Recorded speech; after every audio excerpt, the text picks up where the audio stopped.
أجمعين يا رب العالمين. قال: باب قول الله تعالى: ونضع الموازين القسط ليوم القيامة وأن أعمال بني آدم وقولا يوزن. وقال مجاهد: القسطاس العدل في الرومية، ويقال القسط مصدر المقسط وهو العادل، وأما القاسط فهو الجائر.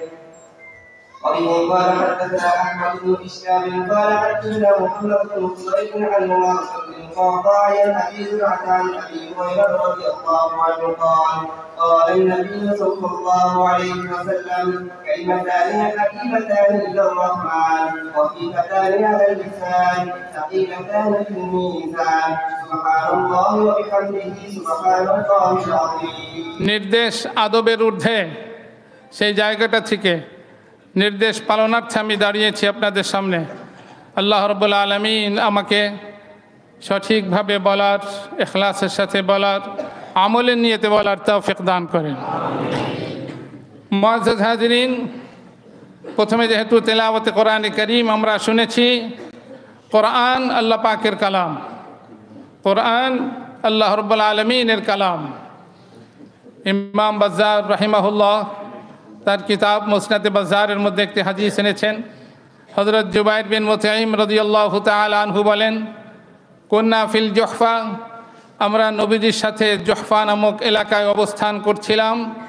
তখন নবীজি ইরশাদ করলেন যে, আলাইসা তাশহাদুনা আল্লা ইলাহা ইল্লাল্লাহ ওয়াহদাহু লা শারীকা লাহ ওয়া আন্নী রাসূলুল্লাহ ওয়া আন্নাল কুরআনা জাআ মিন ইনদিল্লাহ, তোমরা কি এই কথার সাক্ষ্য দাও না যে আল্লাহ ছাড়া কোনো মাবুদ নাই, ওয়াহদাহু লা শারীকা লাহু, যার কোনো শরীক নেই, সেই ওয়াহদাহু লা শারীকা লাহু আল্লাহ এক অদ্বিতীয়, তোমরা কি সাক্ষ্য দাও না?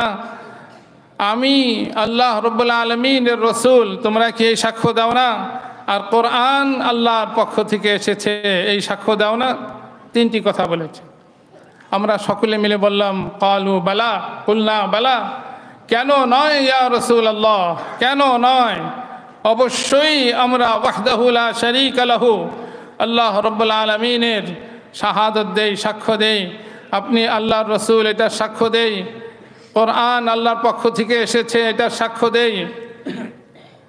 তখন নবীজি শুনাইলেন, ফাআবশিরু, তোমরা সুসংবাদ গ্রহণ করো। কি সুসংবাদ? নবীজি ইরশাদ করলেন, ফাইন্না হাযাল কুরআন তারফুহু বিয়াদিল্লাহ ওয়া তারফুহু বিআইদিকুম, এই কোরআনে কারীমের একটা দিক আল্লাহ রাব্বুল আলামিনের কুদরতি হাতে, আরেকটি দিক হলো তোমাদের হাতে। এটাকে মজবুতির সাথে ধরো, তাহলে কখনোই তোমরা ধ্বংস হবে না, পথভ্রষ্ট হবে না। সেই কোরআনে কারীমের তেলাওয়াত আমরা শুনেছি। এরপরে আল্লাহ রাব্বুল আলামিনের মেহেরবানিতে আমরা সেই বুখারী শরীফের শেষ দার্স, আমাদের ছেলে দাওরা হাদিসের ছাত্র, 1 নম্বর ছাত্র আহসানুল্লাহ শুনিয়েছে। তো এই হাদিসের আলোচনার ক্ষেত্রে দুটি বিষয়, একটি হলো মাতনুল হাদিস, হাদিস সম্পর্কে আলোচনা, একটি সনদ সম্পর্কে আলোচনা। আর ইমাম বুখারী রাহমাতুল্লাহি আলাইহি জীবনী আমরা শুনে থাকি এবং তার এই বুখারী শরীফের মুখতাসার আলোচনা হবে ইনশাআল্লাহ। আল্লাহ রাব্বুল আলামিন আমাদেরকে ধৈর্যের সাথে আমলের নিয়তে শোনার তৌফিক দান করেন। মুআজ্জাজ হাজিরিন, এই কিতাব যিনি লিখেছেন ইমাম বুখারী, তেনার নাম আমরা শুনেছি মুহাম্মদ বিন ইসমাইল। বাবাও মুহাদ্দিস ছিলেন, তিনিও একজন মুহাদ্দিস। কেমন মুহাদ্দিস? যে আমরা যদি দেখি, আল্লাহ রাব্বুল আলামিন কোরআন নাযিল করেছে আরবি ভাষায় এবং শেষ নবীও পাঠিয়েছেন আরবে। এই জন্যে আরবদের একটা ইমতিয়াজি শান, অনেক উঁচু মর্যাদা, যার কারণে আহলে আরব অন্যদেরকে, অনারব যারা, তাদেরকে ওইভাবে দেখে না, সম্মান ওইভাবে দেয় না। কিন্তু যখন ইমাম বুখারী রহমতুল্লাহ আলাইহি হাদিসের ক্ষেত্রে এত বড় মর্যাদা লাভ করলেন, মাকাম অর্জন করলেন, সেই জায়গাটায় তারা ইমাম বুখারী আজমি, বুখারার অধিবাসী হওয়া সত্ত্বেও ইমাম মানতে তাদের দ্বিধা হয়নি, সকলেই তাকে ইমাম হিসেবে মেনে নিয়েছেন। তিনি হলেন মুহাম্মদ বিন ইসমাঈল। আল্লাহ রাব্বুল আলামিন যাকে যে খেদমতের জন্য চান খেদমত নিতে, তাকে শুরু থেকে সেভাবেই তৈরি করেন। এই জন্য আমরা দেখি ইমাম বুখারী রহমতুল্লাহ আলাইহির শিশুকালীন অবস্থায় তার বাবার ইন্তেকাল, এবং সেই জামানাতে তিনি অন্ধ হয়ে গিয়েছিলেন। মা তখন আল্লাহর কাছে কান্নাকাটি শুরু করে দিলেন, নামাজ পড়ে পড়ে, তসবিহাত করে করে, তেলাওয়াত করে করে। তো একদিন হযরত ইব্রাহিম আলাইহিস সালাতু ওয়াস সালামকে স্বপ্নে দেখলেন।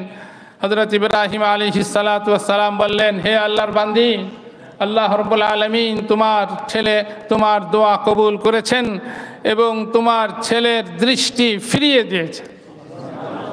সকালে দেখা গেল আসলে আল্লাহ রাব্বুল আলামিন তার ছেলের মুহাম্মদ বিন ইসমাঈল ইমাম বুখারীর দৃষ্টি উনি ফিরে পেয়েছেন।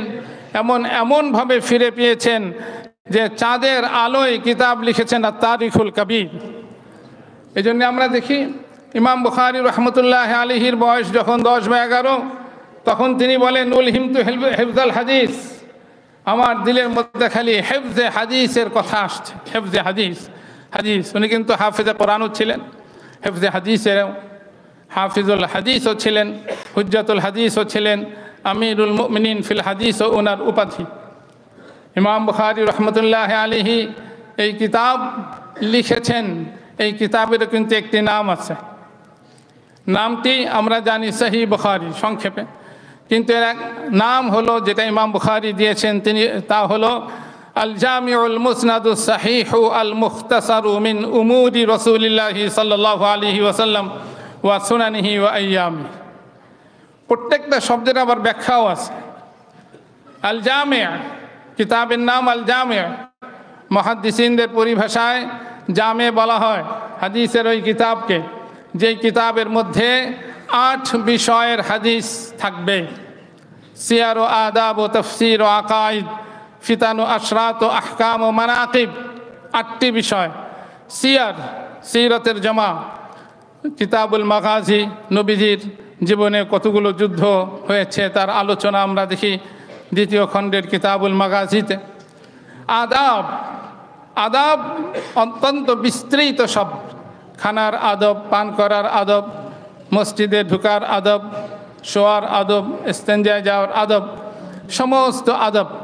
এই আদবের হাদিসও তিনি তার কিতাবে লিপিবদ্ধ করেছেন। সিয়ার ও আদাব ও তফসির ও আকায়েদ, তফসির বিভিন্ন অধ্যায়ের শিরোনাম উনি আয়াত দ্বারা দিয়েছেন এবং হাদিস দ্বারা তার তফসির করেছেন। এরপরে 4 নম্বরে আকাইদ, আকিদা, কিতাবুল ঈমান থেকে শুরু করেছেন, কিতাবুত তাওহীদে গিয়ে শেষ করেছেন, এবং কিতাবুল ঈমানের আগে একটি অধ্যায় এনেছেন বাবু বদউল ওয়াহি। তো ঈমান তাওহীদ সবটার সম্পর্ক আকিদার সাথে, বিশ্বাসের সাথে। এর আলোচনা ইনশাআল্লাহ একটু পরেই আমরা শুনতে পাবো। ফিতান ও আশরাত ও আহকাম ও মানাকিব, ফিতান বড় বড় ফিতনা আসবে, ফিতনা দাজ্জালের ফিতনা আসতে থাকবে। তো নবুয়তের দাবিদার এই ফিতনা আসতে থাকবে, বিভিন্ন বড় বড় ফিতনা আসবে। এই হাদিসগুলো এই কিতাবের মধ্যে সেই হাদিসগুলো ইমাম বুখারী রহমতুল্লাহ আলাইহি এনেছেন। আশরাত, আলামত, কিয়ামতের আলামত কি কি, বিশেষ করে সন্তানেরা বাবা মার নাফরমান হবে, এই জাতীয় হাদিসও ইমাম বুখারী রহমতুল্লাহ আলাইহি তার কিতাবের মধ্যে একত্রিত করেছেন। ফিতান ও আশরাত ও আহকাম ও মানাকিব, হুকুম আহকাম, কিতাবুত তাহারাত থেকে কিতাবুল মিরাস, পবিত্রতা অর্জন করা, এটার থেকে শুরু করে একদম মরার পরে যে মিরাস জারি হয় সেই পর্যন্ত আহকাম, শরীয়তের আহকাম কি কি তার আলোচনা করেছেন। এরপরে মানাকিব মানে ফাযাইল, নবীজি থেকে অন্যান্য নবীদের, সাহাবায়ে কেরাম রিদওয়ানুল্লাহি তাআলা আলাইহিম আজমাইনের ফজিলতের উপরে আলোচনা হাদিস এই কিতাবের মধ্যে জমা করেছেন। তো এই জন্যে যেহেতু 8টি বিষয়ের হাদিস উনি এখানে একত্রিত করেছেন, এই জন্যে মুহাদ্দিসিনদের পরিভাষায় এই কিতাবকে আল জামি' বলা হয়। তবে এটা মুসলিম শরীফকেও জামি' বলা হয়, তিরমিজি শরীফকেও জামি' বলা হয়। আল জামি' আল মুসনাদ, মুসনাদ মানে ধারাবাহিকতা। আপনারা দেখবেন প্রত্যেকটা হাদিসের শুরুতে নামের একটা তালিকা আছে, সেই নামের তালিকাটাই হলো সনদ সংক্ষেপে। তো এই সনদের মধ্যে কোনো গ্যাপ নেই। ইমাম বুখারী রহমতুল্লাহ আলাইহি কিতাবের মধ্যে দুটি অংশ, একটি হলো শিরোনাম, অধ্যায়ের শিরোনাম যাকে তারাজিমুল আবওয়াব বলা হয়, আরেকটি হলো মূল কিতাব। মূল কিতাব যেখানে ইমাম বুখারী এনেছেন, মূল কিতাব যেখানে, সেই জায়গাটায় এই সনদের মধ্যে কোনো গ্যাপ নেই, ধারাবাহিকতা রক্ষা করা হয়েছে, সিলসিলা রক্ষা করা হয়েছে। তরজমাতুল বাবের মাসআলা ভিন্ন, আমরা একটু পরে শুনবো ইনশাআল্লাহ। তো এই জন্যে আল জামে আল মুসনাদ আর সাহিহ, এই সাহি মানে শাব্দিক অর্থ সাহি এটা না, এই সাহি একটা পরিভাষা, শাস্ত্রের কথা শাস্ত্রীয় ভাষায় বুঝতে হবে। মুহাদ্দিসিনদের পরিভাষায় সাহি কাকে বলা হয়? যার মধ্যে 5টি কথা থাকবে। মা রাওয়াহুল আদিল তামুয যাবত মিন গায়রি ইনকিতাইন ওয়ালা ইল্লাতিন ওয়ালা শুযুজ, এই 5টি কথা যে হাদিসের মধ্যে থাকবে সেই হাদিসকেই সাহি বলা হবে। কাজেই আদিল হতে হবে, সততা পূর্ণরূপে তার মধ্যে থাকতে হবে, সত্যবাদিতায় অত্যন্ত পরিপূর্ণ উত্তীর্ণ হতে হবে। আল আদিল সব ক্ষেত্রে, আকীদা, ইবাদাত, মুআমালাত, মুআশারাত, আখলাক, তাকে বলা হবে আদিল। তো বর্ণনাকারী কি হতে হবে? আদিল হতে হবে। আর তামুয যাবত, প্রখর মেধার অধিকারী হতে হবে। মেধায় যদি ত্রুটি বিচ্যুতি থাকে, ভুলে যায়, এই বর্ণনাকারী হবে না, তাকে সহিহ হাদিস বলা হবে না। তো বর্ণনাকারীও তামুয যাবত, অত্যন্ত প্রখর মেধার অধিকারী হতে হবে। 3 নম্বরে মিন গায়রি ইনকিতাইন ফিল ইসনাদ, সনদে কোনো গ্যাপ না হতে হবে, ধারাবাহিকতা থাকতে হবে। ওয়ালা ইল্লাতিন, শাস্ত্রীয় কোনো ত্রুটি না থাকতে হবে। শাস্ত্রীয় ত্রুটি এটা একমাত্র বুঝবেন তারাই যারা তাদের পুরা জীবনটাই হাদিসের খেদমতে কোরবান করেছেন। যে কেউ যদি বলে যে এই হাদিসটা যায়িফ, এই হাদিসটা সহি, এটা মেনে নেওয়া হবে। ইমাম বুখারী রহমতুল্লাহ আলাইহি শুধু এতটুকুই নয়, প্রত্যেকটি হাদিস তার কিতাবে লিপিবদ্ধ করার পূর্বে প্রথমে হাদিসকে যাচাই বাছাই করেছেন। ইমাম বুখারী রহমতুল্লাহ আলাইহি একজন ইমামুল জারহি ওয়া তা'দীল, যাচাই বাছাই করার যত ফর্মুলা আছে সমস্ত ফর্মুলা প্রয়োগ করেছেন। এমনকি ইমাম বুখারী রহমতুল্লাহ আলাইহি শুধু এই ফর্মুলা প্রয়োগ করেই ক্ষান্ত হন নেই, প্রত্যেকটি হাদিস লেখার পূর্বে গোসল করেছেন, গোসল করে 2 রাকাত নামাজ পড়েছেন, 2 রাকাত নামাজের পরে ইস্তেখারা করেছেন। ইস্তেখারার মাধ্যমে, ইস্তেখারা অর্থই হলো আল্লাহর সাথে মশওয়ারা, যখন দিলের মধ্যে এলকা হয়েছে তখনই তিনি হাদিসটি কিতাবের মধ্যে লিপিবদ্ধ করেছেন। তাহলে আমরা দেখতে পাই হাফিজ ইবনে হাজার আসকালানী রহমতুল্লাহ আলাইহির মত অনুসারে এই কিতাবের মধ্যে 9082টি হাদিস আছে। তো তিনি এই কিতাব লিখতে 9082 বার গোসল করেছেন, কিতাব লিখতে 9082 বার গোসল করেছেন। আর যদি আমরা দেখি প্রত্যেক হাদিস লেখার পূর্বে 2 রাকাত নামাজ পড়েছেন, তাহলে কত হবে? 18,164 রাকাত নামাজ পড়ে, প্রত্যেক রাকাতে 2 সিজদা, তাহলে হবে 36,328টি সিজদা। যে কিতাব লিখতে এত বড় কুরবানি, তা আল্লাহ পাক তাকে এই কিতাবের এত উঁচু মাকাম দিয়েছেন। উম্মত এই কথার উপরে একমত হয়েছে, আসাহুল কুতুব বাদা কিতাবিল্লাহ সাহিহুল বুখারী, আসমানের নিচে কোরআনে করিমের পরে, আল কোরআনুল করিম সবার উপরে, কোরআনে করিমের পরে হাদিসের যত কিতাব আছে সমস্ত কিতাবের মধ্যে সবচেয়ে সহি কিতাব হলো, উঁচু মানের কিতাব হলো, মর্যাদাপূর্ণ কিতাব হলো সহিহুল বুখারী। এবং আমরা দেখতে পাই একজন ইমাম শাফির অনুসারী আবু যায়েদ মারওয়াজি, তিনি মাকামে ইব্রাহিম ও রুকনে ইয়ামানির মাঝে শুয়েছিলেন। স্বপ্নে নবীজিকে দেখলেন। নবীজি বললেন, ইয়া আবা যায়েদ ইলা মাতা তুদাররিসু কিতাব আশ-শাফিঈ ওয়ালা তুদাররিসু কিতাবি, আর কতদিন শাফির কিতাব পড়াবে, আমার কিতাব পড়াবে না। তখন তিনি বললেন, ইয়া রাসূলুল্লাহ আমা কিতাবুকা, আপনার কিতাব কোনটি? নবীজি বললেন, কিতাবু মুহাম্মদ বিন ইসমাঈল আল বুখারী, মুহাম্মদ বিন ইসমাঈল বুখারীর কিতাব হলো আমার কিতাব। তো দেখা গেল যে এই কিতাব লিখতেও ইমাম বুখারী রহমতুল্লাহ আলাইহি তার খাস উস্তাদ ইসহাক বিন রাহওয়ায় শেখ, ওনার দর্শে বসা কোনো একজন, দুই রকমই রেওয়ায়েত আছে। ইসহাক বিন রাহওয়ায় নিজে বলেছেন অথবা সাথীদের মধ্যে কেউ একজন বলেছেন, এটাই রাজেহ, যে এমন কিতাব যদি লিপিবদ্ধ হতো যেখানে শুধু সহি হাদিস থাকবে আর কিছু না। তো ইমাম বুখারীর দিলের মধ্যে জজবা তৈরি হয়েছে, তাহলে আমি এই কাজটা করতে পারি কিনা। এরপরে উনি স্বপ্ন দেখলেন। কি স্বপ্ন দেখলেন? সৈয়দুল মুরসালিন রহমাতুল্লিল আলমিন মুহাম্মদুর রাসূলুল্লাহ সাল্লাল্লাহু আলাইহি ওয়াসাল্লামকে, যে তিনি নবীজিকে বাতাস করছেন পাংখা দিয়ে। উনি একজন স্বপ্নের ব্যাখ্যাকারের কাছে গেলেন, সে ব্যাখ্যা দিল যে নবীজির দিকে যত গলত নিসবত আছে, যত জাল হাদিস আছে, এটা দূর করে নবীজির দিকে সহি হাদিসের নিসবত আপনি করবেন, এবং আল্লাহ রাব্বুল আলামিন আপনার দ্বারা এই খেদমতটা নেবেন যে আপনি সহি হাদিসগুলোই উম্মতের সামনে পেশ করবেন। তো একদিকে স্বপ্ন আর একদিকে আশা, দুটো মিলেই উনি মেহনত শুরু করলেন। এভাবেই মেহনত করে তিনি তার এই কিতাব লিখেছেন। আল্লাহ রাব্বুল আলামিন এই কিতাবের কবুলিয়ত এত বড় দান করেছেন যে আল্লামা আসিল উদ্দিন, যা আমরা একটু আগেই শুনেছি আমাদের নাজমে তালিমাত থেকে, উনি বলেন আমি 120 বার খতম করেছি, 120 নিয়তে। আল্লাহ রাব্বুল আলামিন আমার প্রতিটি নিয়ত আল্লাহ তাআলা পূরণ করে দিয়েছেন। তাজরিবাদরা দেখেন, অনেক সময় মনে হয় এটা কি হাদিসে আছে, হাদিসের বাইরেও তো কিন্তু কথা আছে।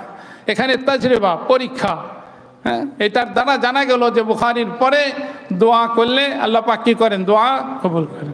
এবং আমাদের বুজুর্গানে দ্বীন বলেন পানির জাহাজে যদি বুখারী শরীফ থাকে, সেই পানির জাহাজ পানিতে ডুবে না। বুখারী শরীফ ইব্রাহিম বিন আদহাম, আমরা সকলেই নাম জানি, হযরতে ইব্রাহিম বিন আদহাম রহমতুল্লাহ আলাইহি, তিনি বলেন যেই এলাকায় মুহাদ্দিসিনদের যাতায়াত হয়, সফর হয়, আল্লাহ রাব্বুল আলামিন এই হাদিসের বরকতে ওই এলাকা থেকে, যে মুহাদ্দিস কি করেন? হাদিস পড়ান, ওই এলাকা থেকে মহামারী দূর করে দেন, আযাব গজব মুসিবত দূর করে দেন। কাজেই এটা অত্যন্ত গুরুত্বপূর্ণ একটি মজলিস আমরা একত্রিত হয়েছি। আল্লাহ রাব্বুল আলামিন আমাদেরকে আসার তৌফিক দান করেছেন। ইমাম বুখারী পৃথিবীতে যে যত বড় মানুষ হয়, তার দুশ্মনী শত্রুতাও সেরকম হয়, তার সাথে এভাবেই আচরণ হয়। ইমাম বুখারী রহমতুল্লাহ আলাইহির উপরেও অনেক পরীক্ষা হয়েছে। সময়ের স্বল্পতার কারণে সব পরীক্ষার কথা বলা যাচ্ছে না। একটি পরীক্ষার কথা বলি। উনি যখন বুখারাতে আবার ফিরে আসলেন, বুখারার গভর্নর ছিলেন খালিদ বিন আহমদ। সে খালিদ ইমাম বুখারী রহমতুল্লাহ আলাইহির কাছে পেগাম পাঠাইলেন। দুই রকমের রেওয়ায়াত, যে আপনি আমার মহালে এসে আমাকে বুখারীর দর্স দিবেন এবং আত-তারিখুল কবীরের। আবার একটা রেওয়ায়াত আছে যে আমার ছেলেদেরকে। ইমাম বুখারী বললেন না, আমি এলেমকে জলিল করতে পারবো না, হ্যাঁ, রাজা বাদশাদের দরবারে নিয়ে আমি এটাকে দর্স দিতে পারবো না। যদি আপনার ইলম শিখতে হয় হাদিস, তাহলে আমার দর্সে বসতে হবে, আমার মসজিদে। আমি যেখানে দর্স দিই, দর্স গাহে অথবা আমার মসজিদে আসেন, সেখানে আমি পড়াবো। ছেলেদের ক্ষেত্রে উনি দ্বিতীয় একটা প্রস্তাব পাঠালেন। ঠিক আছে, আপনার দর্স গাহে আমি আমার ছেলেদের পাঠাবো, কিন্তু একটি শর্ত আছে। শর্ত কি? যে যখন আমার ছেলেরা যাবে তখন আমার ছেলেরাই দর্সে থাকবে, অন্য কেউ থাকতে পারবে না। ইমাম বুখারী রহমতুল্লাহ আলাইহি এটাও মেনে নেননি। বললেন যে না, এলেমের সামনে ধনী গরিবের কোনো পার্থক্য নাই। আল্লাহ রাব্বুল আলামিনের কাছে ধনী গরিবের কোনো পার্থক্য নাই। ইলম শিখতে হলে সকলকেই একসাথে বসতে হবে। আমি যদি আমার ভিতরে অহংকার নিয়ে বসি, তাহলে তো আমি ইলম শিখতে পারবো না। লা ইয়াতাআল্লামুল ইলমা মুস্তাকবির, হাদিসের মাফহুম এরকম। অহংকারী কখনোই ইলমে দ্বীন শিখতে পারে না। কাজেই এটাও তিনি নাকচ করে দিলেন। আর যখন ক্ষমতাশালীদের, ক্ষমতাসীনদের কথা অমান্য করা হয়, আমরা তো দেখেছি, আমাদের সকলেরই অভিজ্ঞতা আছে, তখন ওই লোকটার পিছনে তারা পড়ে যায়। যেহেতু ক্ষমতা প্রয়োগ করে, সেই জায়গাটা থেকে গভর্নর এই ক্ষমতা প্রয়োগ করলো, তার সাথে কিছু লোকও জুটে গেল, আলেম নামধারী। এবং ইমাম বুখারী রহমতুল্লাহ আলাইহিকে বিভিন্ন অজুহাতে বুখারা থেকে বের করে দিল। ইমাম বুখারী রহমতুল্লাহ আলাইহি দোয়া করলেন। কি দোয়া করলেন? ওখান থেকে সরে এসে উনি সামারকান্দের উদ্দেশ্যে রওনা হলেন। প্রথমে বাইকান্দ থেকে আবার উনি রওনা হলেন সামারকান্দের উদ্দেশ্যে। রাস্তায় খরতাঙে আসলেন ওনার এক আত্মীয়র বাসায়। উনি বলেন যে আত্মীয়র বাসায় তিনি উঠেছিলেন যে ইমাম বুখারী রহমতুল্লাহ আলাইহিকে আমরা দেখেছি রাতে যখন তাহাজ্জুদ পড়তেন, তাহাজ্জুদ পড়ে দোয়া করতেন, ওয়াদাকাত আলাইহিমুল আরদু বিমা রাহুবাত আল্লাহুম্মা আকবিজনি, আল্লাহ তুমি আমাকে উঠিয়ে নাও, আমার জমিন প্রশস্ত হওয়া সত্ত্বেও আমার জন্য সংকীর্ণ হয়ে গেছে। এবং ওদের জন্য বদদোয়া লেগে গেছে। সেই বদদোয়াটা কী ছিল? খলিফা, গভর্নরের উপরে যে খলিফা ছিলেন তিনি এই গভর্নরকে গাধার পিঠে সোয়ার করিয়ে বাজারে বাজারে ঘুরিয়ে তাকে লাঞ্ছিত করেছেন এবং তাকে জেলখানায় আবদ্ধ করেছেন। এবং তার সাথে যারা নামধারী ওলামা ছিল তারাও শাস্তির সম্মুখীন হয়েছে। যাই হোক, আপনি একটা প্রশ্ন করতে পারেন যে মৌতের তামান্না করা নবীজি তো নিষেধ করেছেন, তো এখানে ইমাম বুখারী মৌতের তামান্না করলেন, এই কথাটাও বুঝতে হবে। এই জন্যেই দিনের কথা বুঝতে হলে আলিমের কাছে যেতে হবে। আমি নিজে নিজে যদি বুঝতে যাই তাহলে পদস্খলন হতে পারে। এই জায়গাটা পরিষ্কার। একটি হলো দুনিয়ার কোনো কারণে আমি অসুস্থ, আল্লাহ আর পারতেছি না সহ্য করে, আমারে তুলে নাও। কোনো পেরেশানিতে আছি, আল্লাহ এত পেরেশানি আর পারছি না, আমাকে এই পৃথিবী থেকে উঠে নাও। দুনিয়ার কোনো মাকসাদে উদ্দেশ্যকে সামনে রেখে মৃত্যুর তামান্না আশা করা যাবে না। কিন্তু যদি দিনের কারণে হয়ে থাকে, মানে আমার দিনটা এখন আমি ফিতনায় আক্রান্ত হতে পারি, আমার দিন নিয়ে আমি চিন্তিত, সেই জায়গাটায় যদি দোয়া করা হয়, এইটা নিষেধ করা হয় না হাদিসে। হাদিসে যে নিষেধাজ্ঞা সেটা হলো দুনিয়াবি কোনো উদ্দেশ্যে যদি মৃত্যুর তামান্না করা হয় সেটাকে নিষেধ করা হয়েছে। এখানে দুনিয়াবি কোনো গরজে ইমাম বুখারী এটা করেন নাই, সুতরাং এটা হাদিসের আওতায় পড়ে না। যাই হোক, বলতেছিলাম ইমাম বুখারী রহমতুল্লাহ আলাইহির ইতিহাস। ইমাম বুখারী রহমতুল্লাহ আলাইহির জন্ম 194 হিজরিতে আর ওয়াফাত হলো 256 হিজরিতে। ইমাম বুখারী যেদিন জন্মগ্রহণ করেন 13ই শাওয়াল জুমার দিন, আর মৃত্যুবরণ করেন ঈদুল ফিতরের রাতে। হ্যাঁ, এবং এত বড় যে ইমাম বুখারী রহমতুল্লাহ এত বড় মানুষ ছিলেন, হাদিসের কুরবানির বদৌলতে আব্দুল ওয়াহিদ বিন আদম রহমতুল্লাহ আলাইহি বলেন, একদিন আমি স্বপ্নে দেখলাম নবী করিম সাল্লাল্লাহু আলাইহি ওয়াসাল্লামকে, এবং নবীজি তার সাহাবাদের এক জামাত নিয়ে দাঁড়িয়ে আছেন। আমি বললাম, ইয়া রাসূলুল্লাহ, কার অপেক্ষা করছেন? নবীজি বললেন, মুহাম্মদ বিন ইসমাঈলের জন্য অপেক্ষা করছে।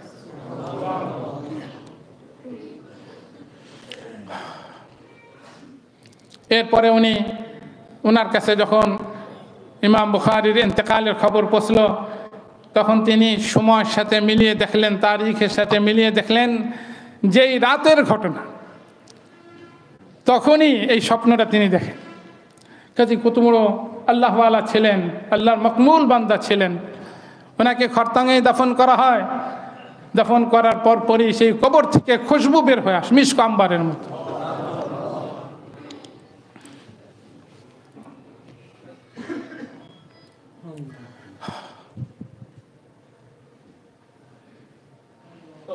এটা কিসের খুশবু ছিল? কিসের?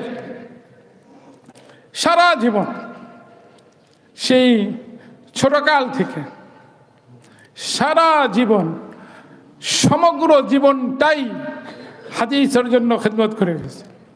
হাদিসের খেদমত করে গিয়েছেন, উম্মতের সামনে কিতাব লিখে গিয়েছেন আরো, যার দ্বারা উম্মত উপকৃত হচ্ছে। এই হাদিসের খেদমতের কারণেই আল্লাহ রাব্বুল আলামিন তার কারামাত জাহির করে দিলেন। কবর থেকে খুশবু আসা শুরু হয়ে গেল, মানুষজন মাটি নেওয়া শুরু করে দিল। অনেক ব্যবস্থা প্রয়ে আল্লাহর এক বান্দা দোয়া করলেন, এরপরে সেইটার নিরসন ঘটে। ইমাম বুখারী রহমতুল্লাহ আলাইহি এই পর্যন্ত পৌঁছতে খুব আরামের সাথে ছিলেন এরকম নয়। একটি ঘটনা বলি, তা হলো এই, উনি যখন আদম বিন আবি ইয়াস, শেখ আদম বিন আবি ইয়াসের কাছে উনি পড়তে যান, ইলম শিখতে যান, তখন ওনার কাছে যে টাকা পয়সা ছিল সব শেষ। আগে তো কোনো এরকম থাকার ব্যবস্থা, খাবারের ব্যবস্থা কিছুই ছিল না। যিনি শিখবেন শিক্ষার থেকেই ব্যবস্থা তার নিজের করতে হবে। ওনার কাছে যা টাকা পয়সা ছিল শেষ হয়ে গেছে। এখন কারো কাছে চাইবেন এটাও চাচ্ছেন না। একদিন পার হয়ে গেল, 2 দিন পার হয়ে গেল, তো না খেয়ে রয়েছেন, ঘাস পাতা খেয়ে ক্ষুধা নিবারণ করেছেন, আল্লাহর রাস্তায় কুরবানি দিয়েছেন।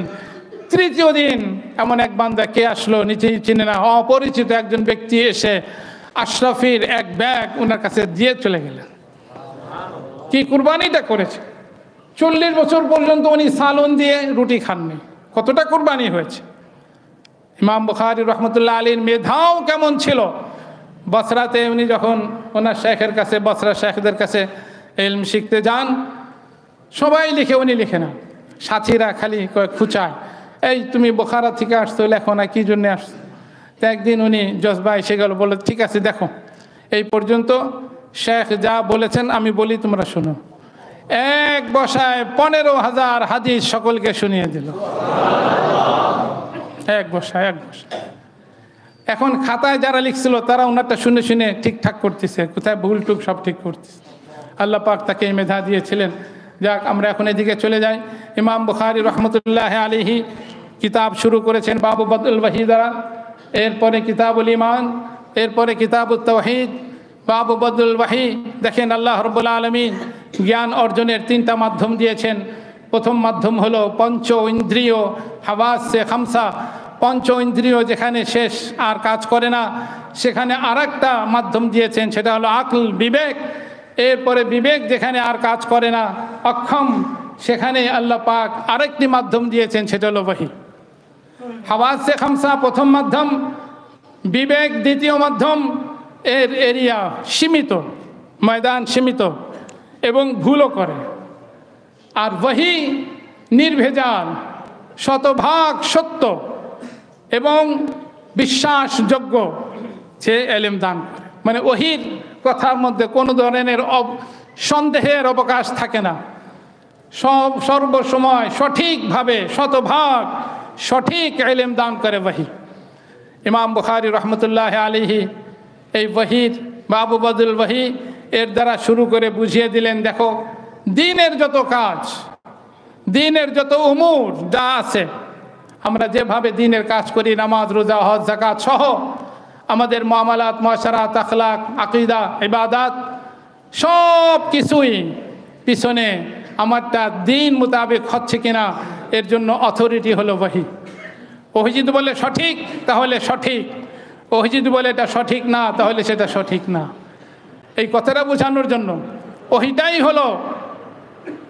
হলো অথরিটি। ওহির সম্মতি লাগবে। আমি যে দ্বীনের কাজ করছি, এই দ্বীনের কাজটা সঠিক না বেঠিক, এটা পরিষ্কার হওয়ার জন্য মাপকাঠি হলো ওয়াহি। ওহি বলে দিবে হ্যাঁ এটা সঠিক, এটা বেঠিক।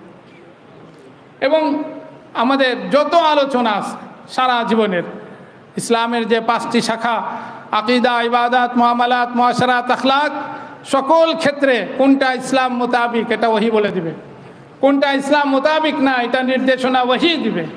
যেহেতু সবটার কেন্দ্রবিন্দু হলো ওহি, এই জন্যে ইমাম বুখারী রহমতুল্লাহ আলাইহি কিতাব শুরু করেছেন বাবু বদল ওয়াহি দ্বারা, ওহির আলোচনা দ্বারা। এরপরে কিতাবুল ঈমান আর ওয়াহি।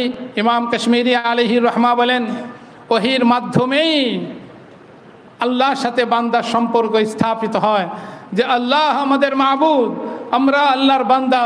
এটা জানলাম কিসের কারণে? ওহির মাধ্যমেই জানলাম।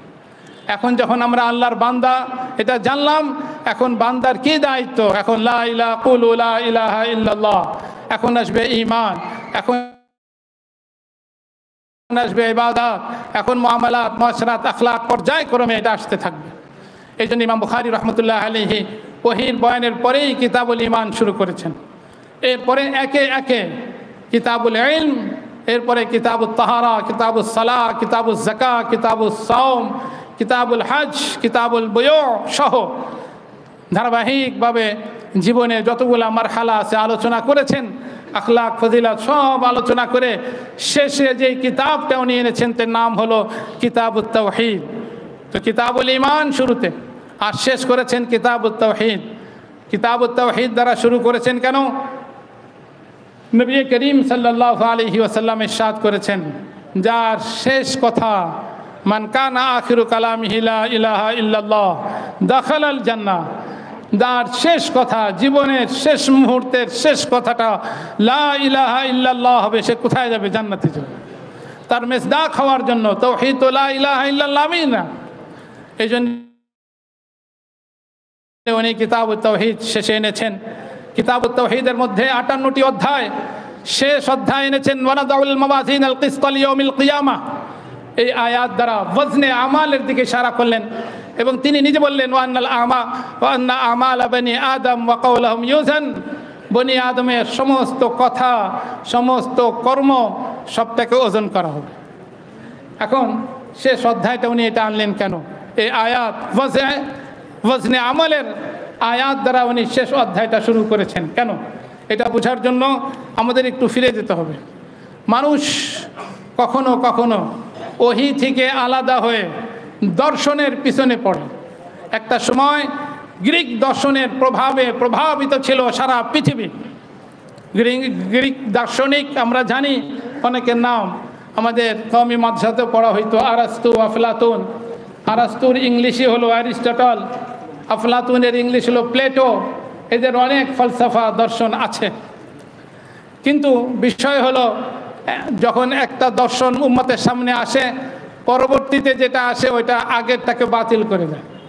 যেমন এক সময় বলা হতো যে জমিন, এই পৃথিবী স্থির, সূর্য চতুর্দিকে ঘুরে। পরবর্তীতে বলা হলো না, এটা ঠিক না। ঠিক কোনটা? সূর্য স্থির, পৃথিবী তার চতুর্দিকে ঘুরে, তো দুটোটাই তো সত্য হবে না। এই যে দেখেন, ফলসফা দর্শন সঠিক তথ্য দেয় না, এক একবার এক একটা তথ্য দেয়।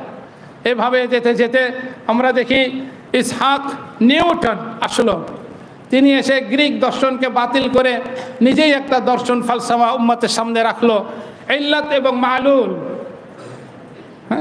কজ এবং ইফেক্ট, অর্থাৎ যেমন আগুন এবং জ্বালানো, আগুন জ্বালানোর ইল্লাত আর জ্বালানোটা আগুনের মালুল। যেখানে আগুন থাকবে সেখানেই জ্বালানোটাও থাকবে। তাহলে কোরআনে কারিমে বলছে হযরত ইব্রাহিম আলাইহিস সালাতু ওয়াস সালামকে যখন আগুনে নিক্ষেপ করা হলো, আল্লাহ পাক আগুনকে সাত করলেন, সম্বোধন করে বললেন কুলনা ইয়া নারু কুনি বারদাম ওয়া সালামান আলা ইব্রাহিম, ইব্রাহিমের জন্য সালামতির সাথে ঠান্ডা হয়ে যাও। তাহলে এখানে আগুন তো ছিল কিন্তু জ্বালানোটা তো ছিল না। তাহলে এই দর্শনটা আয়াতের খেলাফ হলো কি হলো না? তখন কিছু লোক তৈরি হয়ে যায়, মডার্ন নিজেদেরকে দাবি করে, বলে যে না, ওখানে আগুনও ছিল, জ্বালানো ছিল, কোনো একটা ঘটনা সেখানে ঘটেছে। তারা একমত পোষণ করে না। শুধু কি তাই, যেই ফেরকাটা তৈরি হয়, হ্যাঁ না, মডার্ন হিসাবে নিজেকে জাহির করতে চায়, তাদের মধ্যে একজন স্যার সৈয়দ আহমদ, তিনি যখন দেখলেন কোরআনে কারিমে আল্লাহ পাক ইরশাদ করছেন ফাদরিব বিআসাকাল হাজার ফানফাজারাত মিনহু ইসনাতা আশরাতা আইনা, তিহ ময়দানে যখন বনি ইসরাইল হযরত মুসা আলাইহিস সালাতু ওয়াস সালামের কাছে পানি চাইল, ওয়াইদ ইসতাসকা মুসা লিকওমিহি, যখন মুসা আলাইহিস সালাতু ওয়াস সালাম তার জাতির জন্য আল্লাহর কাছে পানি চাইলেন, আল্লাহ পানি নাই, পানির ব্যবস্থা করে দাও। আল্লাহ পাক বললেন মুসা, তোমার লাঠি দ্বারা এই পাথরটাকে আঘাত করো, আঘাত করলে এই পাথর থেকে 12টি ঝর্ণা বের হয়ে আসবে। বনি ইসরায়েলের মধ্যে 12টি দল ছিল, যার যার ঝর্ণা আলামত থাকবে সেই সেই ঝর্ণার পানি গ্রহণ করবে। এখন স্যার সৈয়দ আহমদ বলে এটা তো নেচারের খেলাফ হয়ে গেল, এটা তো নেচারের খেলাফ হয়ে গেল। না, এটার অর্থ এইটা না যা এটা করা হয়। এটার অর্থ কি দেখেন, তিনি কোরআন সুন্নাহকে দুমড়ে মুচড়ে ফলসফা দর্শনের সাথে ফিট করার জন্য তর্জমা করছেন। এই আয়াতের তর্জমা হলো, এই কথা বলা হচ্ছে যে হযরত মুসাকে আপনি লাঠির উপরে ভর দিয়ে পাহাড়ের উপরে উঠে যান, পাহাড়ের উপরে উঠে দেখবেন যে ওখানে 12টি ঝর্ণা প্রবাহিত। এদের নাম রওশন খেয়ালি।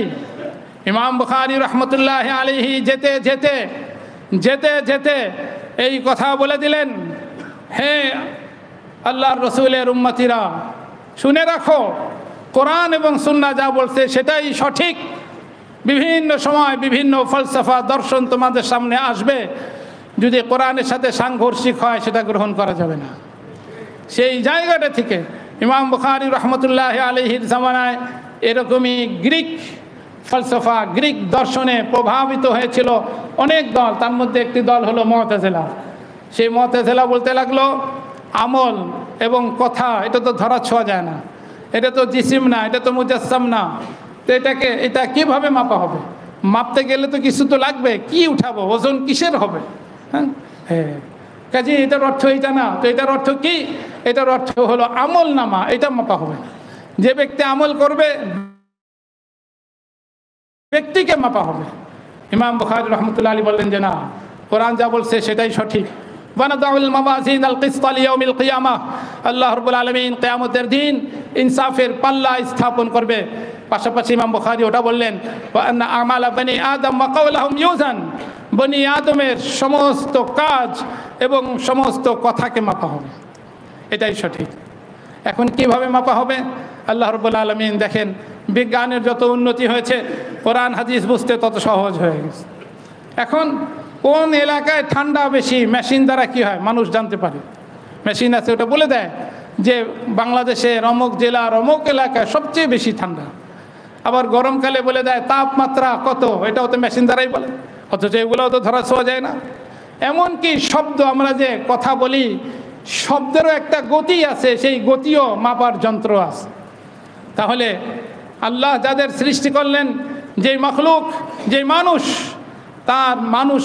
তার মস্তিষ্ক নিঃসৃত ইসের দ্বারা, মেশিন দ্বারা যদি এগুলো মাপতে পারে, তো যিনি এই মানুষগুলোকে সৃষ্টি করেছেন রব্বুল আলামিন, কুল কায়নাতের খালিক মালিক, তিনি যদি সেই যন্ত্র তৈরি করেন, তার জন্য মুশকিল কি? তার জন্য তারও সহজ। সৃষ্টি যদি এটা করতে পারে, তো সৃষ্টির স্রষ্টার জন্য এটা মুশকিল কি?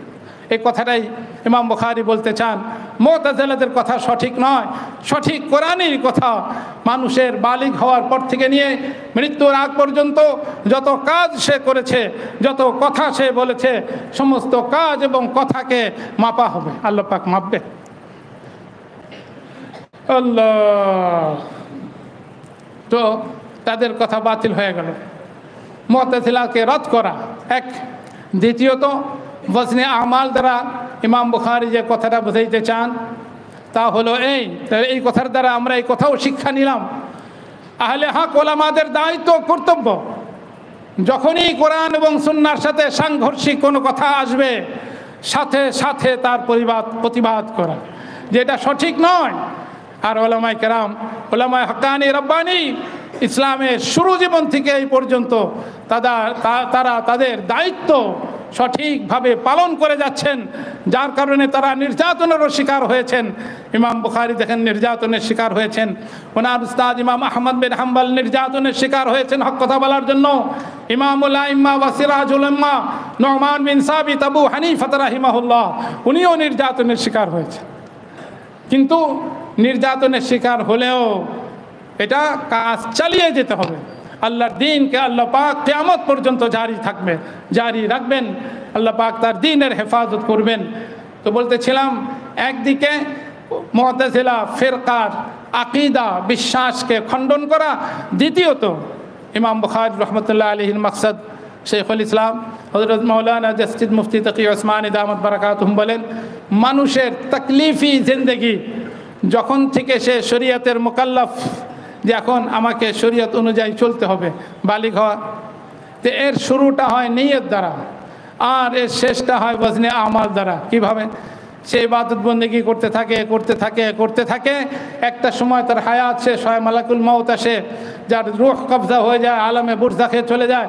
আবার সে আলমে আখিরাতে সে আসবে, আল্লাহ রাব্বুল আলামিন পাল্লা স্থাপন করবে, সকলের ইটা মাপবে, মাপার পরে যারটা ভারী হবে জান্নাতে চলে যাবে, আর ওজন যারটা হালকা হবে সে জাহান্নামে তার ঠিকানা হবে।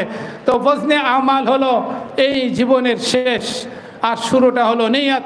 এই জন্য ইমাম বুখারী রাহমাতুল্লাহি আলাইহি কিতাবের শুরু ইন্নামাল আমালু বিন্নিয়াত দ্বারা শুরু করেছেন এবং শেষ ওজনে আমাল দ্বারা শেষ করেন।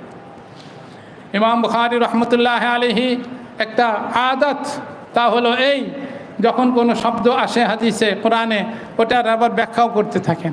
যেহেতু কিসত ওয়ানাদাউল মাওয়াজিন আল কিসতা, এই শব্দটা আসছে, এই কিসত শব্দের কাছাকাছি আর কি শব্দ আছে ওটারও উনি তাফসীর করছেন, ব্যাখ্যা করছেন। ইমাম মুজাহিদ, ওয়াকালা মুজাহিদ, দেখেন এখানেও একটা শিক্ষা আমাদের জন্য, যে আমরা কথায় কথায় হাদিস তালাশ করি।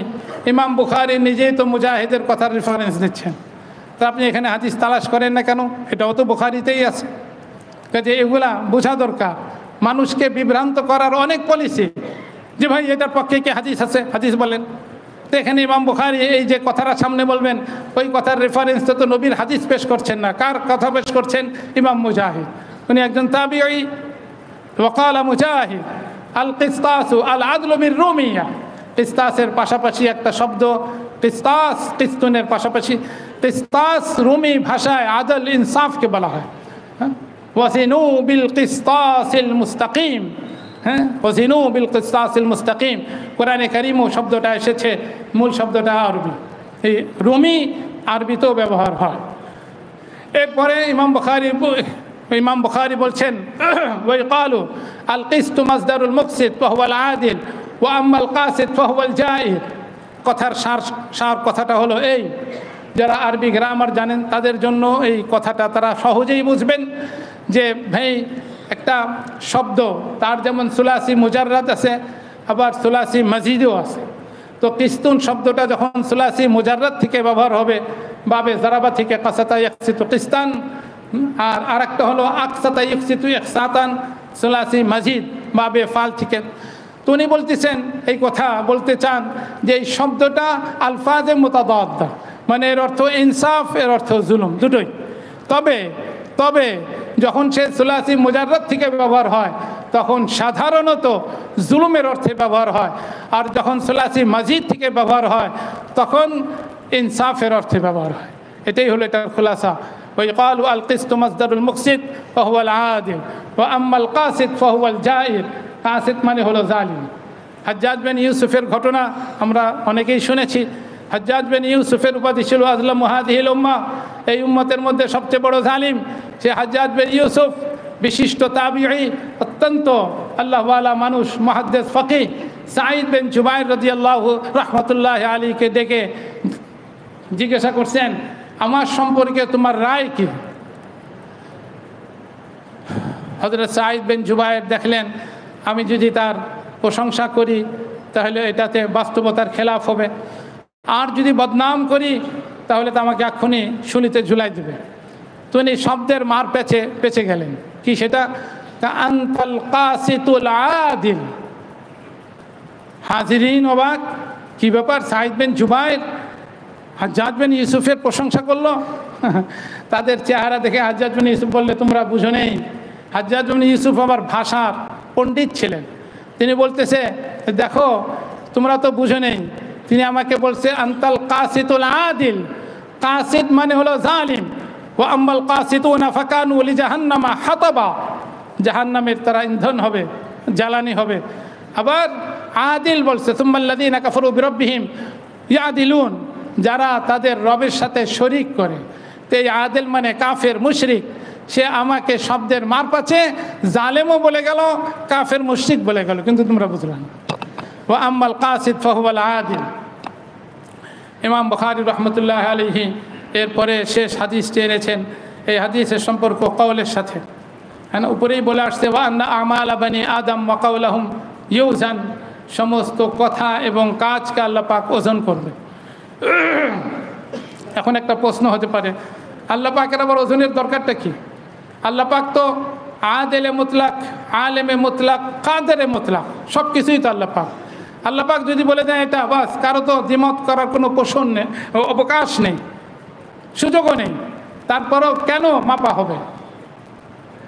আল্লাহ পাক যেই কথাটা ইমাম বুখারী রাহমাতুল্লাহি আলাইহি বলতে চান তা হলো, দেখো আল্লাহ পাক চান যে বান্দার সাথে ইনসাফ হচ্ছে, বান্দা নিজেও যাতে বুঝে আমার সাথে কি হচ্ছে, ইনসাফ হচ্ছে। ইকরা কিতাবাক কাফা বিনাফসিকা আল-ইয়াওমা আলাইকা হাসিবা। তুমি আমল নামাটা, তোমার আমল নামাটা তুমি নিজেই পড়ে দেখো কি কি আছে এর মধ্যে। কাজেই অনেক সময় মনে হয় আমাকে ধরে নিয়ে যাচ্ছে, আমিও জানি না কী জন্য ধরা হচ্ছে, পুলিশও জানে না কী জন্য ধরা হচ্ছে, জানে না। কিন্তু আল্লাহ চান, আল্লাহ যেহেতু আদিল, যার সাথে আচরণ করা হচ্ছে সে নিজেও যাতে বুঝতে পারে, হ্যাঁ আমার সাথে কি হচ্ছে, ইনসাফ হচ্ছে। এই জন্য আল্লাহ পাক দাড়ি পাল্লা কায়েম করবেন, পাল্লা কায়েম করবেন। পাল্লাটা যার ভারী হবে সে জান্নাতে যাবে, পাল্লাটা যার হালকা হবে সে কোথায় যাবে, জাহান্নামে যাবে। কাজেই মুহতারাম হাজিরিন, এরপরেই ইমাম বুখারী রাহমাতুল্লাহি আলাইহি শেষ হাদিসটি এনেছেন। শেষ হাদিসটি বলার আগে সনদের কিছু কথা আপনাদের সামনে আরজ করতে চাই। দেখেন, সনদ এমন একটা জিনিস, আমি আগেই বলেছি হাদিসের মধ্যে দুটি বিষয় লক্ষ্য করার, একটি হলো সনাদুল হাদিস, একটি হলো মতনুল হাদিস। সনাদুল হাদিস বলা হয় নামের যে তালিকা আমরা দেখি, যেমন ইমাম বুখারী শেষ হাদিসটা আনছেন আহমদ বিন আশকাব, যেতে যেতে নবীজি পর্যন্ত। এই নামের তালিকাটা হলো সনদুল হাদিস। এরপরে নবীর যে কথা, এটা হলো মতনুল হাদিস। এই সনদ এই উম্মতের বৈশিষ্ট্য।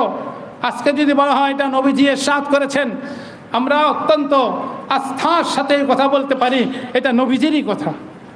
এই কথায় কিন্তু অন্য ধর্মের লোকেরা বলতে পারবে না। আজকে একজন খ্রিস্টানকে যদি জিজ্ঞেস করেন, তোমাদের উপরে যে আসমানি কিতাব ইনজিল নাজিল হয়েছে বলো তো দেখি, বলতে পারবে না।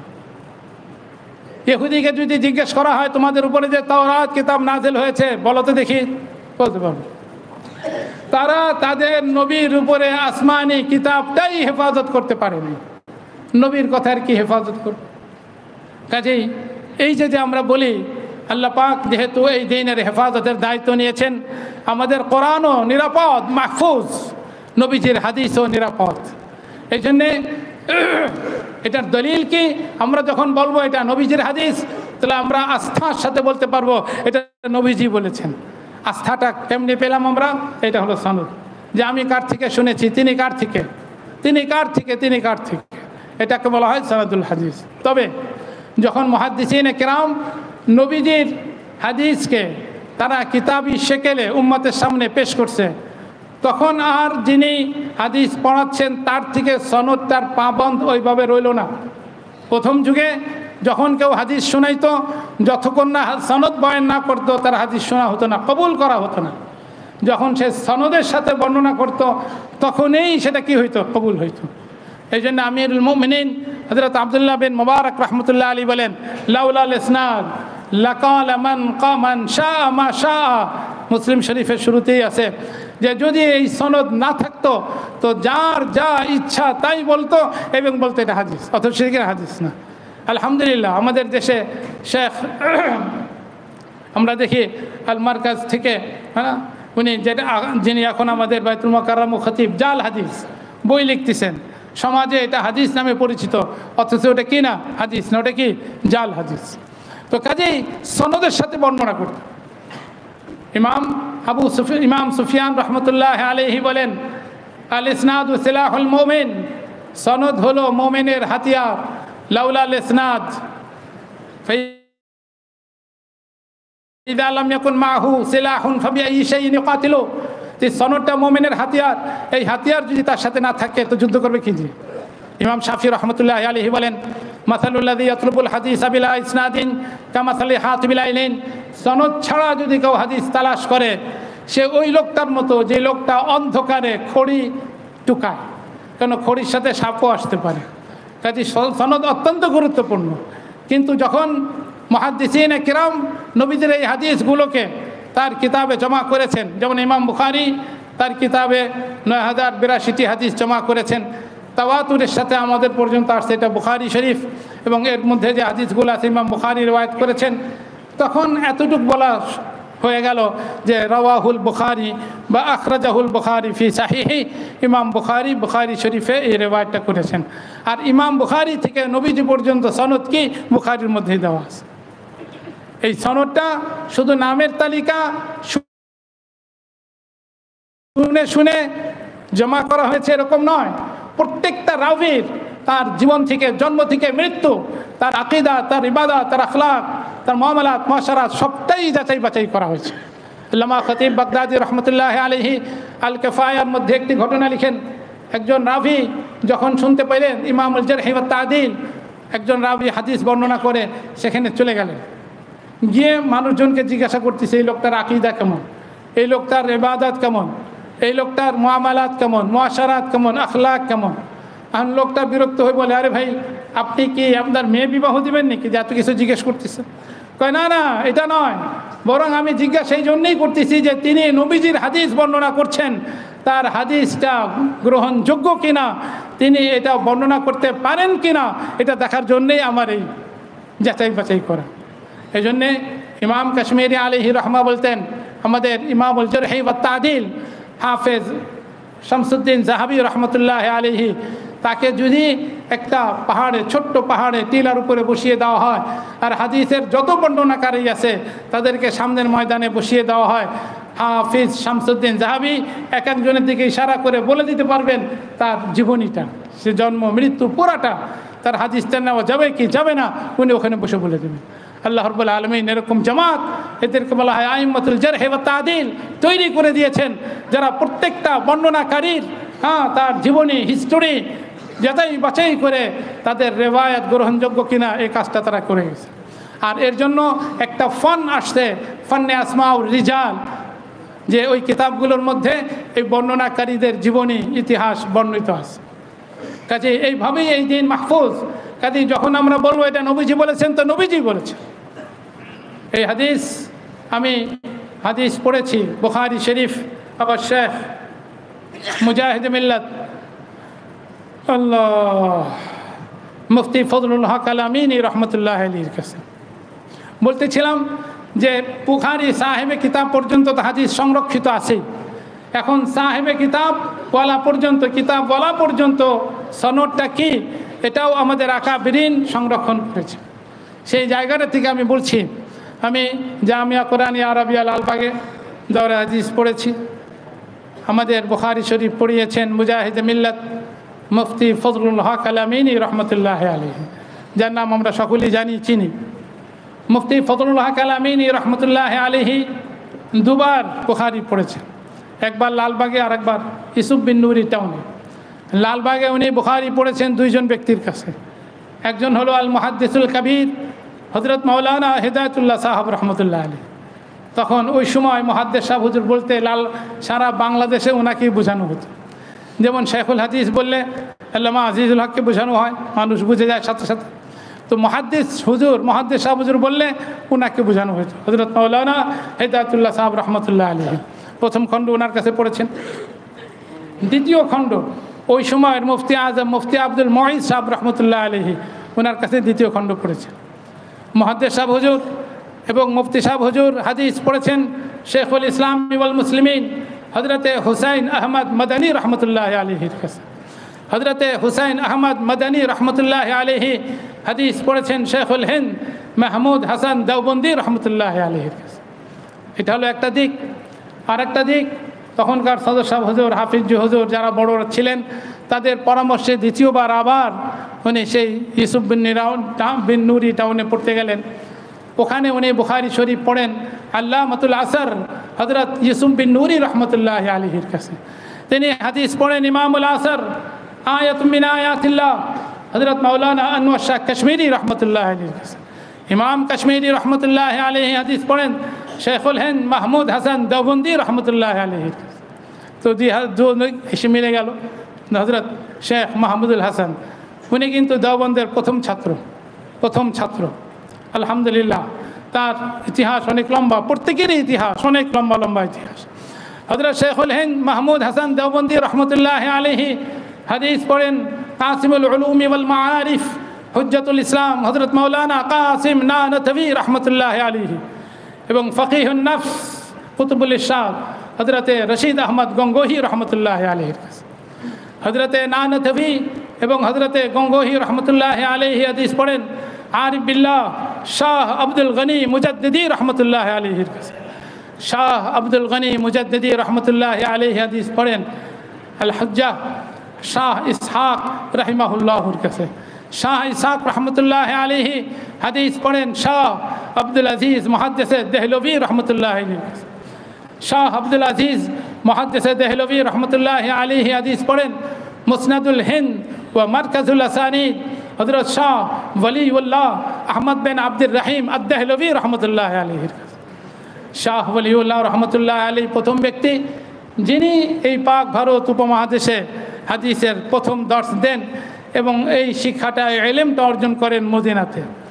একটা সনদ আমাদের থেকে শাহ ওয়ালিউল্লাহ পর্যন্ত, আরেকটি সনদ শাহ ওয়ালিউল্লাহ থেকে কিতাবওয়ালা পর্যন্ত, যিনি কিতাব লিখছেন, যেমন বুখারী শরীফ পর্যন্ত। সেই সনদটা হলো এরকম। শাহ ওয়ালিউল্লাহ মুহাদ্দিস দেহলভী রহমতুল্লাহ আলাইহি হাদিস পড়েন মদিনাতে তার শেখ আবু তাহের মোহাম্মদ বিন ইব্রাহিম আল কুর্দি আল মাদানীর কাছে। তিনি হাদিস পড়েন তার পিতা শেখ ইব্রাহিম আল কুর্দির কাছে। তিনি হাদিস পড়েন শেখ আহমদ আল কুশাশির কাছে। তিনি হাদিস পড়েন আহমদ বিন আব্দুল কুদ্দুস আবুল মাওয়াহিব আশ-শান্নাবির কাছে। তিনি হাদিস পড়েন শেখ শামসুদ্দিন মোহাম্মদ বিন আহমদ বিন মোহাম্মদ আর রমালির কাছে। তিনি হাদিস পড়েন শেখুল ইসলাম জৈনুদ্দিন জাকারিয়া বিন মোহাম্মদ আল আনসারির কাছে। তিনি হাদিস পড়েন শেখ আবুল ফজল শিহাবুদ্দিন আহমদ বিন আলী বিন হাজার আল আসকালানির কাছে। ইমাম ইবনে হাজার আসকালানি রহমতুল্লাহ আলাইহি হাদিস পড়েন শেখ জাইনুদ্দিন ইব্রাহিম বিন আহমদ আত-তানুখির কাছে। তিনি হাদিস পড়েন শেখ আবুল আব্বাস আব্দুল্লাহ বিন শেখ আবুল আব্বাস আহমদ বিন আবি তালিব আল হাজ্জারের কাছে। ইমাম হাজ্জার এই হাদিসটি পড়েন, হাদিস শাস্ত্র পড়েন শেখ সিরাজউদ্দিন আল হুসাইন ইবনুল মুবারক আজ-জুবাইদির কাছে। তিনি হাদিস পড়েন শেখ আবুল ওয়াকাত আব্দুল আউয়াল বিন ঈসা বিন শুআইব আস-সিজজি আল হারাবির কাছে। তিনি হাদিস পড়েন শেখ আবুল হাসান আব্দুর রহমান বিন মুজাফফর আদ-দাউদির কাছে। তিনি হাদিস পড়েন শেখ আবু মুহাম্মদ আব্দুল্লাহ বিন আহমদ আস-সারাখসির কাছে। তিনি হাদিস পড়েন শেখ আবু আব্দুল্লাহ মুহাম্মদ বিন ইউসুফ আল ফিরাবরির কাছে। ইমাম ফিরাবরি হাদিস পড়েন আমিরুল মুমিনিন ফিল হাদিস আল হাফিজ আল হুজ্জা মুহাম্মদ বিন ইসমাইল ইমাম বুখারী রাহমাতুল্লাহ আলাইহির কাছে। ইমাম বুখারী রাহমাতুল্লাহ আলাইহি এই শেষ হাদিস পড়েন তার শেখ আহমদ বিন আশকাবের কাছে। তিনি হাদিস পড়েন মোহাম্মদ বিন ফুজাইলের কাছে। তিনি হাদিস পড়েন উমারত ইবনুল কাকার কাছে। তিনি পড়েন আবু যুরআর কাছে।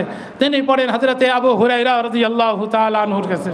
হযরতে আবু হুরায়রা রাদিয়াল্লাহু তাআলা আনহু এই শেষ হাদিসটি বর্ণনা করেন সাইয়্যিদুল মুরসালিন রাহমাতুল লিল আলামিন, শেষ নবী, বিশ্ব নবী, শ্রেষ্ঠ নবী মুহাম্মদ মুস্তাফা আহমদ মুজতবা সাল্লাল্লাহু আলাইহি ওয়াসাল্লাম।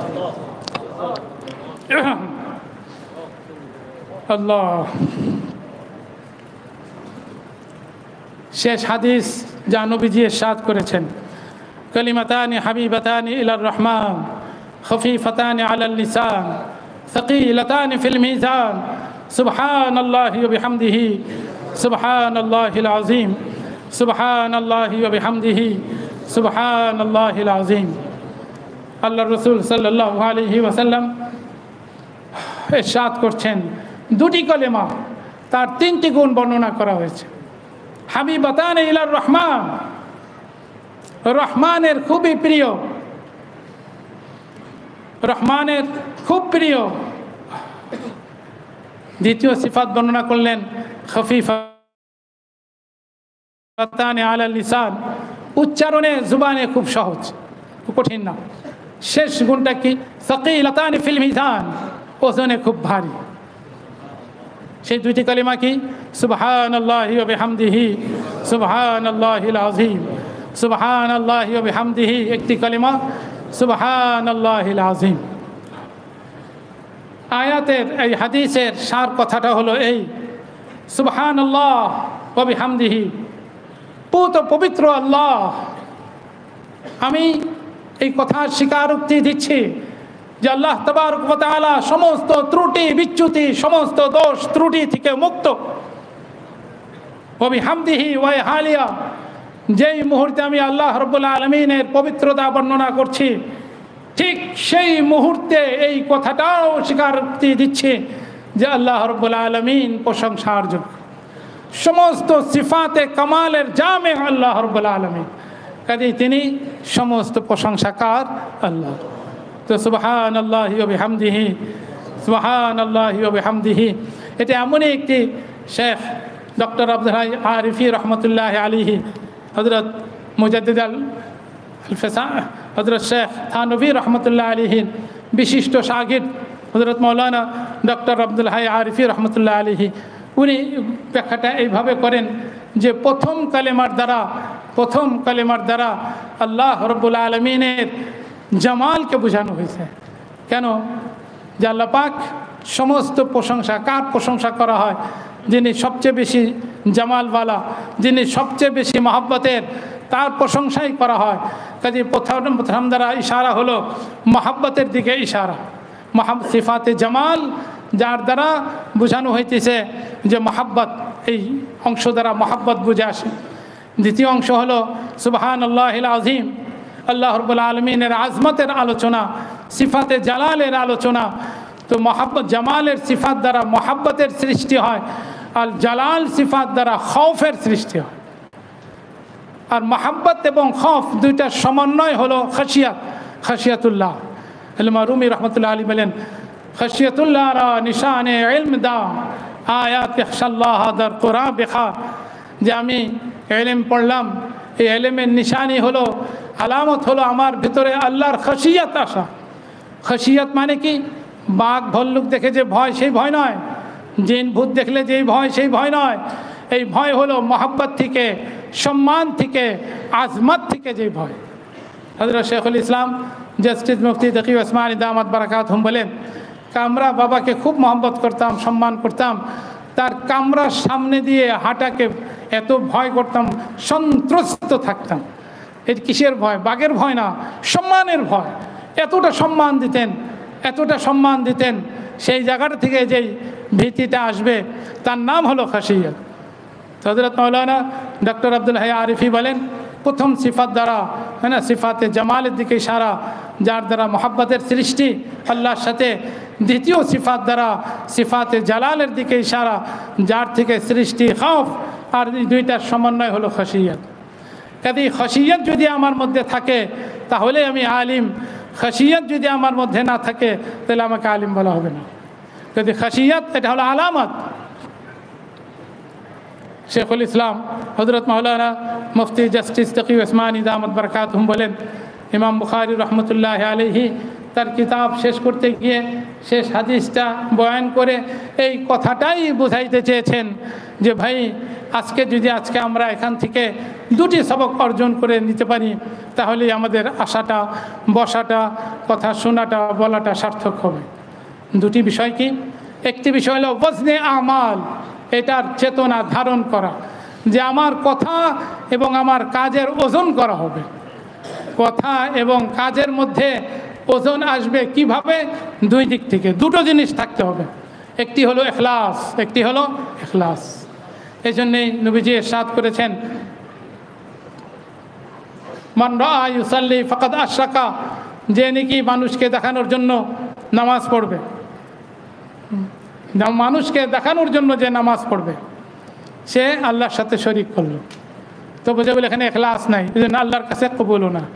ফালা নুকিমু লাহুম ইয়াউমাল কিয়ামাতি ওয়াজনা, এটা ওজনই করা হবে না। তো প্রথম শর্ত হলো ইখলাস। ইখলাস কেমন হওয়া উচিত?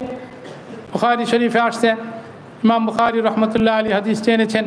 সাহাবা একরামকে সম্পর্কে নবীজি বলেছেন, আমার সাহাবীদের গালি দিও না, কেন তাদের মর্যাদা তোমরা বুঝো, তারা কতটা মুখলেস ছিলেন।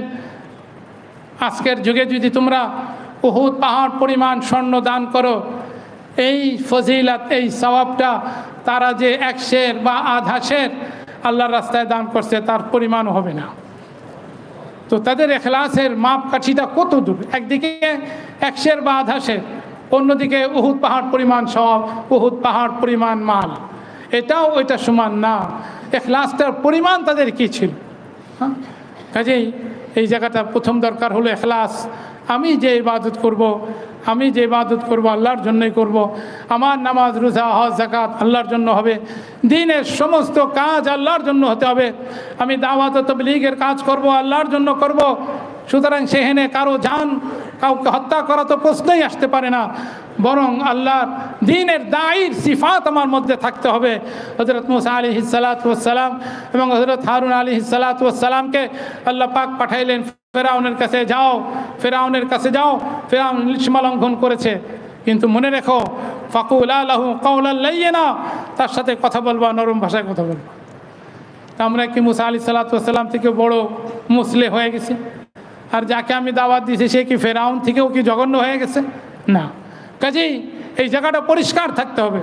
আমি তালিম ও তারবিয়াত কাজ করি, আমি দাওয়াত ও তাবলীগের কাজ করি, আমি জিহাদ ও মুজাহাদার কাজ করি, আমি তাজকিয়া নফসের কাজ করি। সব ক্ষেত্রে নবী করিম সাল্লাল্লাহু আলাইহি ওয়াসাল্লামের সুন্নতের অনুসারী হতে হবে এবং ইখলাস থাকতে হবে। দুটো জিনিস, ইখলাসও থাকতে হবে, আবার সুন্নতের ইত্তেবাও করতে হবে। অনেক সময় বলা হয়, হুজুর আমার নিয়ত ভালো আছে, কিন্তু কাজটা সে ঠিকভাবে করছে না, তারপরেও বলে কি আমার নিয়ত ভালো আছে।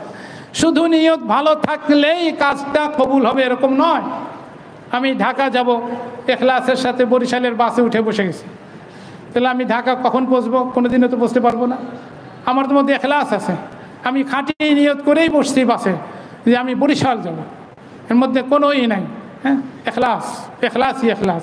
কিন্তু বাস আমাকে কোথায় নিয়ে যাবে? বরিশাল নিয়ে যাবে, ঢাকায় পৌঁছাবে না। তো বোঝা গেল শুধু ইখলাসটাই যথেষ্ট না, ইখলাসের সাথে সাথে ইত্তেবায়ে সুন্নাত এটাও থাকতে হবে, নবীজির সুন্নাহর অনুসরণ থাকতে হবে। ইখলাস এবং ইত্তেবা এই দুইটা থাকলেই আমার কাজে আমার কথা ওজনী হবে, ওজনদার হবে, আল্লাহ রাব্বুল আলামিনের কাছে এটা ওজনী হবে। আর ওজনী হইলেই তো আমার ঠিকানা জান্নাতে যাবে, আর ওজনী না হইলে ঠিকানা জাহান্নামে চলে যাবে। এটা হলো প্রথম সবক, যে আমি যেন আমার মধ্যে এই চেতনা লালন করি যে আমার প্রতিটি কাজ এবং প্রতিটি কথা ওজনই হতে হবে। আর এটা ওজনই হবে দুটো জিনিস দ্বারা, ইখলাস এবং ইত্তেবায়ে সুন্নাত দ্বারা। দ্বিতীয় যে সবকটা নিয়ে যেতে হবে তা হলো এই কালেমার মধ্যে আল্লাহ পাকের গুণগান, সিফাতে জামালের কথা, সিফাতে জালালের কথা বলা আছে। এই কালেমাগুলো যখন আমি বেশি বেশি পড়ব, উঠতে বসতে চলতে ফিরতে আমাদের সকলেরই এই চেতনাকে লালন করতে হবে, আমরা যেন আমাদের কাজগুলোকে মধ্যে ইখলাস এবং ইত্তেবায়ে সুন্নাত আছে কিনা এটা দেখি। আর দ্বিতীয়ত চলতে ফিরতে উঠতে বসতে এই কালেমাটা পড়তে থাকি, كلمتان حبيبتان إلى الرحمن خفيفتان على اللسان ثقيلتان في الميزان। যে দুই কালেমার সিফাত তিনটি এখানে বর্ণনা করা হয়েছে, তাই সেই কালেমাটি হলো সুবহানাল্লাহি ওয়া বিহামদিহি সুবহানাল্লাহিল আযীম সুবহানাল্লাহি ওয়া বিহামদিহি সুবহানাল্লাহিল আযীম।